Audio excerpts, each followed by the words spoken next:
Meu nome é Fernando. Primeiramente, gostaria de agradecer a oportunidade de estar aqui com vocês, agradecer o convite da Comunhão Espírita Chico Xavier. E é sempre um prazer muito grande participar desse projeto de divulgação da doutrina espírita, dos ensinamentos do Cristo. E hoje, meus caros, nós vamos tratar de uma passagem que está anotada em outros evangelhos, mas também no Evangelho de Mateus, no capítulo 5, versículos 13 a 16, que é: Vós sois o sal da terra e a luz do mundo. A interpretação que eu gostaria de trazer para vocês esta noite é uma interpretação simbólica, né? Assim como todas as passagens deixadas por Jesus, como as parábolas, os ensinamentos, é também uma passagem repleta de simbolismo. E esse simbolismo, ele tem que trazer algo de significativo para as nossas vidas.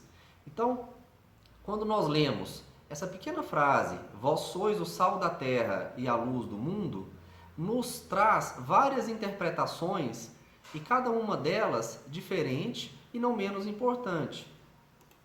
E assim como todas as passagens de Jesus, essa passagem também é uma passagem repleta de amor, de magnetismo, de ciência, de consolo e de sabedoria, como é característico do Consolador. E para a gente conseguir contextualizar de uma forma histórica como essa passagem foi deixada, né, para a humanidade, essa passagem ela foi dita por Jesus logo após o Sermão da Montanha. Então, quando Jesus deixa as bem-aventuranças, né, logo após, né, em que ele explica para aquela multidão, em que ele se senta no monte e explica para a multidão as bem-aventuranças de uma forma consoladora, de uma forma que só Jesus realmente, né, tem esse dom. Logo após esse momento, Jesus entra nessa passagem, dizendo que vós sois o sal da terra e a luz do mundo. Então, tentando entender esse contexto histórico, foi logo após esse momento, né? Enquanto Jesus ainda estava ali conversando com a multidão, né, com os apóstolos. Num contexto bíblico, meus amigos, essa passagem ela está anotada em Mateus, no capítulo 5, versículos 13 a 16. Também está em Marcos, capítulo 9, no versículo 50, e em Lucas, dos versículos 14 a 34. Essas passagens, importante a gente entender isso, essas passagens mais marcantes da vida de Jesus, elas são anotadas por vários evangelistas, né? Porque vários deles presenciaram isso e acharam importante deixar essas anotações. Ou alguns deles, muitas vezes, não estavam presentes, mas outra pessoa que estava presente transmite a informação para esse evangelista e ele registra esse fato. Então, tentando entender esse contexto bíblico, observamos que essa passagem está anotada em 3 evangelhos diferentes. E como não poderia de ser, é de importância para o cristianismo as bem-aventuranças. É relatado por um contexto histórico muito vasto que vários estudiosos, historiadores, consideram as bem-aventuranças como o maior legado do cristianismo, porque ali resume realmente a essência, né, que é deixada por Jesus, dos seus ensinamentos. Então, trazendo isso para uma tradução do nosso dia a dia, é o nosso manual de conduta, né, por assim dizer. É como nós devemos nos comportar, como nós devemos, muitas vezes, exercitar o nosso sentimento perante as dificuldades, perante as provações, que nenhum de nós está isento. Então, é ali, naquele momento, em que Jesus condensa todos os seus ensinamentos. E a passagem, ela diz o seguinte, eu vou ler a passagem que está anotada em Mateus, ok? Vós sois o sal da terra, e se o sal for insípido, com que se há de salgar? Para nada mais presta, senão para lançar fora, e ser pisado pelos homens. Vós sois a luz do mundo. Não se pode esconder uma cidade edificada sob um monte. Nem se acende a candeia e se coloca debaixo do alqueire, mas no velador, e dá luz a todos que estão na casa. Assim resplandeça a vossa luz diante dos homens, para que vejam as vossas boas obras e glorifiquem o vosso Pai que está nos céus. Essa é a passagem que nós estamos tratando aqui agora, nesse momento. E, como eu disse logo no início, precisamos de entender um pouco dessa simbologia tratada por Jesus. Os dois símbolos principais tratados nessa parábola é o símbolo do sal e o símbolo da luz. Ele nos compara a humanidade, nós espíritos, em evolução, como o sal e com a luz, que são os objetos mais importantes naquela época. O sal representava para aquelas pessoas a forma de se conservar principalmente os alimentos. Naquela época não se tinha a geladeira, não se tinha nada disso. Então se salgavam os alimentos. Então era uma ferramenta importantíssima para o desenvolvimento daquele povo, para a sustentação daquele povo. Então o sal era visto como uma forma de conservar os alimentos. Também era visto como um tempero, como uma especiaria. E muitos dos trabalhadores daquela época eram remunerados com o sal. Então nós temos toda essa simbologia do sal agregada a essa passagem de Jesus. Foi o elemento que Jesus encontrou naquela época para chamar a atenção daquelas pessoas para a importância que é o Espírito, para a importância que é nós, que somos nós, seres humanos, o potencial que cada um carrega dentro de si. Então, como é característico dos ensinamentos de Jesus, ele procurou elementos da sociedade, da comunidade, da época, para poder deixar a sua mensagem. E nessa passagem em questão, o elemento chave, é o sal e a luz.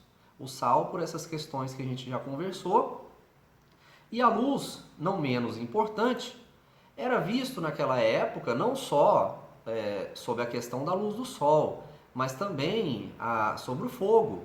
Então, a luz para eles representava a vida, representava a prosperidade na agricultura, tudo mais, representava a claridade, a forma que se tinha de se iluminar à noite, era com as velas, com as candeias, e também o fogo, ali enquanto também luz, representava a forma, de realizar o cozimento dos alimentos.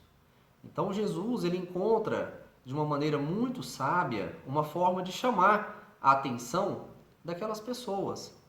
Muitas delas simples, muitas delas ainda muito avessas ao ensinamento.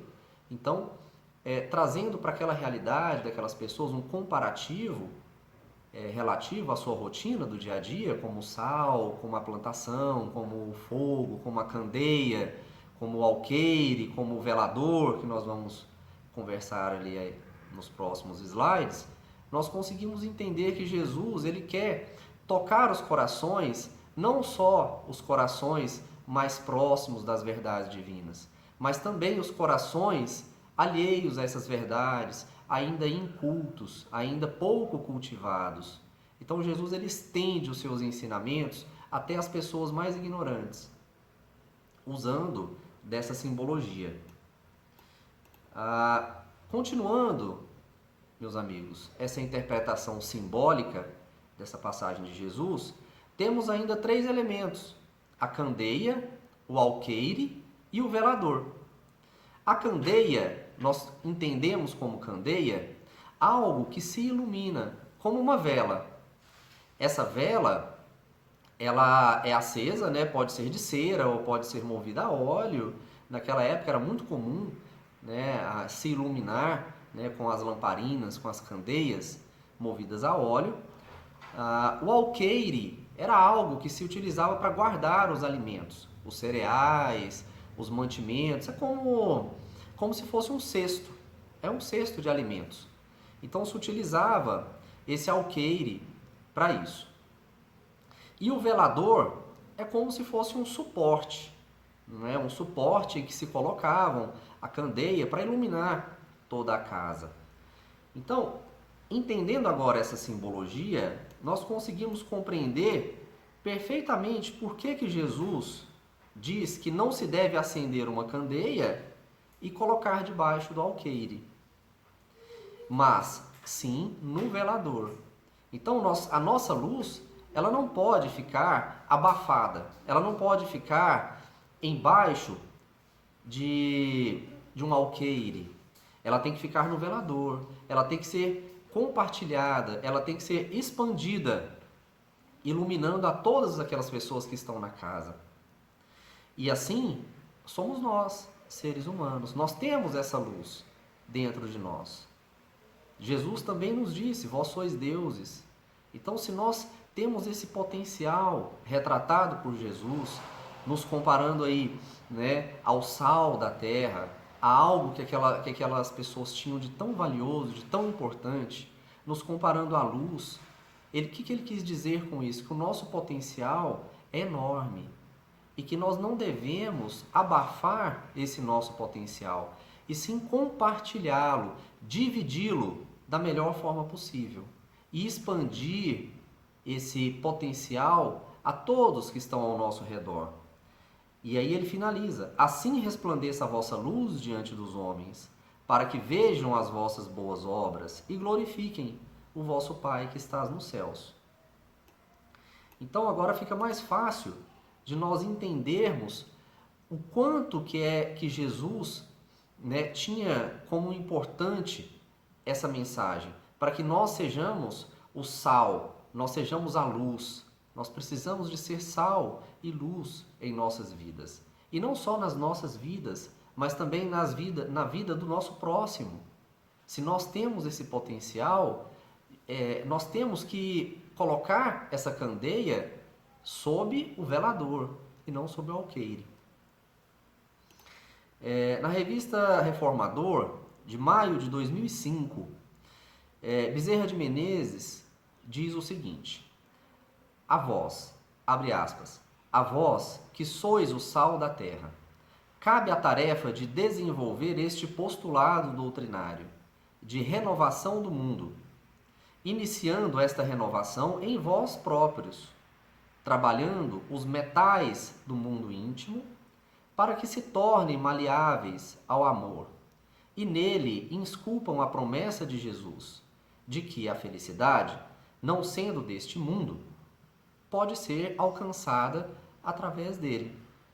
Então Bezerra faz um pequeno comentário sobre essa comparação de Jesus, quando nos diz, né, que somos o sal, e ele nos chama a atenção sobre essa tarefa, sobre essa nossa missão de renovar o mundo, né? E que essa renovação de sermos o sal da terra, de sermos a luz do mundo, ela tem que começar com nós mesmos, tem que começar no nosso íntimo e assim se expandir ao nosso próximo. E mesmo todos nós estejamos cientes de que a felicidade não é deste mundo, mas ela pode ser alcançada através dele. Então esse é o comentário de Bezerra de Menezes e a orientação que ele nos deixa sobre essa passagem. E aí, meus caros, nesse momento nós precisamos de entender o seguinte: existe uma contradição. Se nós sabemos do nosso potencial divino, da nossa luz divina, e se nós sabemos de tudo isso, da nossa importância, né, do nosso valor, do nosso papel, por que nós não colocamos isso em prática? Por que nós não nos valorizamos da forma correta? Por que nós não colocamos esse verdadeiro manual que Jesus nos deixou, que são as bem-aventuranças, por que nós simplesmente não conseguimos colocar isso em prática? Por que nós não conseguimos, na verdade, sentir ser o sal da terra e sentir ser essa luz do mundo? Nós sabemos que nós somos, mas por que nós não conseguimos ainda sentir? Nós ainda não conseguimos, meus amigos, por conta do nosso processo evolutivo. E é natural que nós ainda não consigamos sentir esse nosso potencial divino de uma forma muito natural. Ao longo dos séculos das encarnações e reencarnações, estivemos muito envolvidos em erros, estivemos muito envolvidos no negativismo, nos resgates, nos grandes resgates, inclusive, estamos até hoje. Mas esse sentimento do negativismo ainda é muito presente dentro de todos nós. É por isso que nós ainda não conseguimos sentir de uma forma tão natural um sentimento que para os grandes espíritos, para as grandes almas, é natural. É algo que se lida rotineiramente. E nós ainda precisamos de exercitar essa expansão da nossa luz. É exatamente por isso. Porque nós estamos tão acostumados ao negativismo, nós estamos tão acostumados ao pessimismo, que nós muitas vezes esquecemos do nosso potencial divino e nos perdemos pelo caminho. E nesse processo de autoiluminação, nós jamais devemos tentar sermos algo que ainda não somos. Cada coisa no seu momento. Então, nós não devemos cair num processo de cobrança extrema, que eu ainda não consigo ser aquilo que eu gostaria de ser. Ok, é o seu momento e você não está sozinho. O fato de ainda não conseguir ser o que gostaria de ser, se comportar como você gostaria de comportar, sentir o que você gostaria de sentir, é algo a ser construído, é algo a ser conquistado, passo a passo. Não devemos dar passos mais largos. A natureza ela não dá saltos, ok? Continuando a nossa reflexão, é fácil mudar?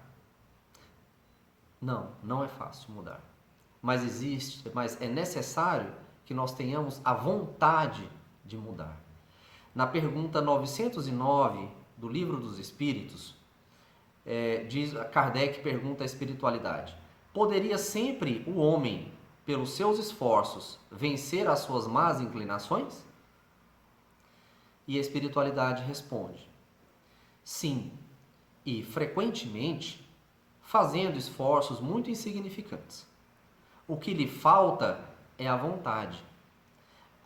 Quão poucos dentre vós fazem esforços. Então, vamos tentar entender um pouquinho essa resposta da espiritualidade.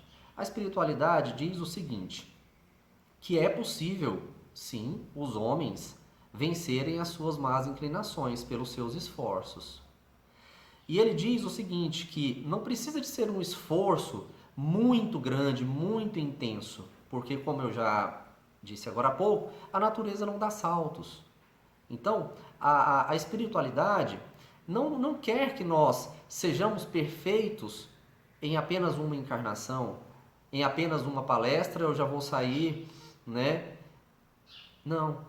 A espiritualidade ela não tem essa expectativa sobre nós. E nós também não devemos ter essa expectativa em cima do nosso comportamento.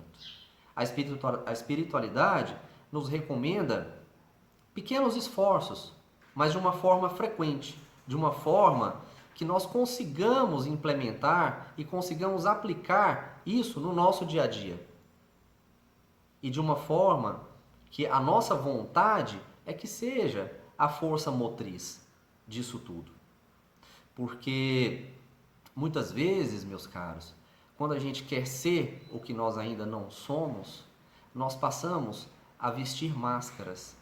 E quando nós vestimos estas máscaras, as máscaras elas não se sustentam. Então nós caímos no erro de nos comportarmos como o filho mais velho da parábola do filho pródigo, que veste máscaras, mas ainda não consegue se comportar adequadamente para, enfim, entrar na casa do Pai. Então, quando nós vestimos essas máscaras e elas não se sustentam, uma hora elas caem. Então, quando nós passamos a querer ser muito além da nossa capacidade, a queda é muito grande, a queda é muito maior. E isso é alertado pela espiritualidade. Jamais nos ensinamentos de Jesus, na doutrina espírita, existe essa exigência de que nós temos que ser perfeitos de uma hora para outra e já e neste momento. Não. A orientação é que nós sejamos realmente perfeitos um dia e passo a passo, num movimento frequente e sempre ascendente. É essa a orientação da espiritualidade. Porém, nessa questão 909, a espiritualidade nos alerta que o que nos falta é a vontade para sairmos dessa condição de inércia, para que daí em diante nós possamos espalhar essa nossa luz, sentirmos o poder de sermos esse sal e espalhar esse sentimento para toda a humanidade. E ele finaliza aqui o comentário dessa questão que muito poucos dentre nós fazemos esses esforços, porque é muito mais cômodo. Pessoas passam encarnações inteiras como verdadeiros sonâmbulos, sem se atentarem para a importância que é sair dessa zona de conforto, sair dessa inércia. Ainda nessa questão 909, ele continua a pergunta: qual o meio prático mais eficaz que tem o homem de se melhorar nesta vida e de resistir à atração do mal? Ou seja, então como que deve fazer? Como que deve ser feito? E a espiritualidade responde: um sábio da antiguidade vô-lo disse, conhece-te a ti mesmo. Então a melhor forma de nós sairmos dessa condição de inércia, começarmos a nos sentir imbuídos dessa força divina, dessa força criadora, né? Nos sentirmos como verdadeiros deuses, nos sentirmos como verdadeiros deuses no bom sentido, né? De criação divina, nos sentirmos o sal da terra, nos sentirmos a luz que está sobre a candeia, nós devemos agir como Santo Agostinho. Foi perguntado a Santo Agostinho como deveria ser esse comportamento do autoconhecimento. E Santo Agostinho diz o seguinte, que todos os dias, ao se deitar, ele passava a sua consciência em revista, ou seja, um exercício diário, um exercício contínuo, mas em doses pequenas. Nada de querer dar um passo tão grande, mas pequenos passos, mas sempre adiante. É essa a recomendação do Santo Agostinho. E nós temos ainda, meus amigos, para ilustrar o nosso raciocínio, a parábola dos talentos. A parábola dos talentos, ela tem tudo a ver, na verdade, com o que nós estamos conversando hoje. Vós sois o sal da terra e a luz do mundo. Eu vou fazer a leitura da parábola e logo em seguida nós vamos finalizar com o comentário. Essa parábola, ela está em Mateus, capítulo 25, versículos 14 a 30, que diz a seguinte: e também será como um homem que, ao sair de viagem, chamou seus servos e confiou-lhes os seus bens. A um deu 5 talentos, a outro 2, e a outro 1, e a cada um de acordo com a sua capacidade. Em seguida partiu de viagem. O que havia recebido 5 talentos saiu imediatamente e aplicou-os, e ganhou mais 5. Também o que tinha 2 talentos ganhou mais 2.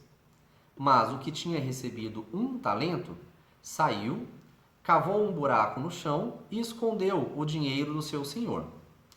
Depois de muito tempo, o senhor daqueles servos voltou e acertou contas com eles.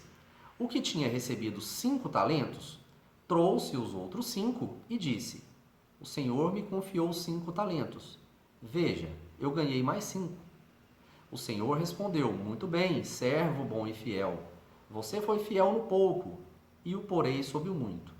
Venha e participe da alegria do seu senhor. O senhor respondeu: Muito bem. Desculpe. Veio também o que tinha recebido 2 talentos e disse: O senhor me confiou 2 talentos. Veja, ganhei mais 2. E o senhor respondeu: Muito bem, servo bom e fiel. Você foi fiel no pouco e eu porei sobre o muito. Venha e participe da alegria do seu senhor. Por fim, veio o que tinha recebido 1 talento e disse: Eu sabia que o senhor é um homem severo, que colhe aonde não plantou e junta onde não semeou. Por isso tive medo, saí e escondi o seu talento no chão. Veja, aqui está o que lhe pertence. O senhor respondeu: Servo mau e negligente, você sabia que eu colho aonde não plantei e junto aonde não semeei?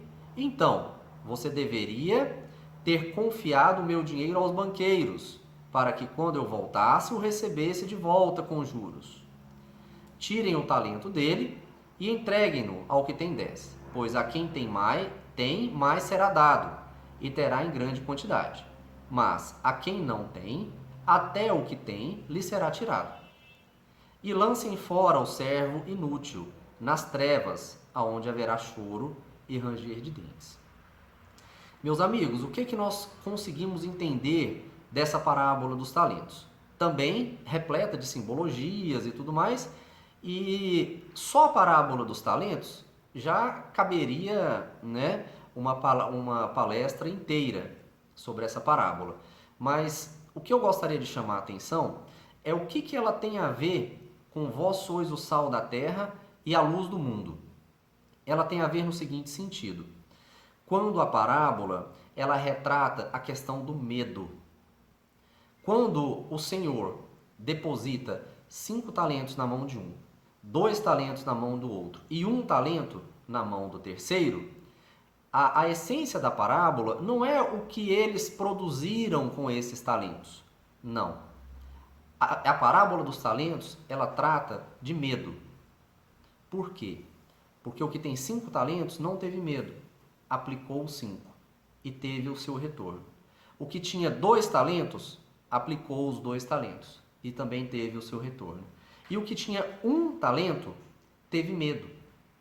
A indignação do Senhor, representado aqui na parábola, não se trata do servo que teve 1 talento não ter tido nenhum retorno de talento, mas trata-se essa indignação sob o medo. Ele teve medo.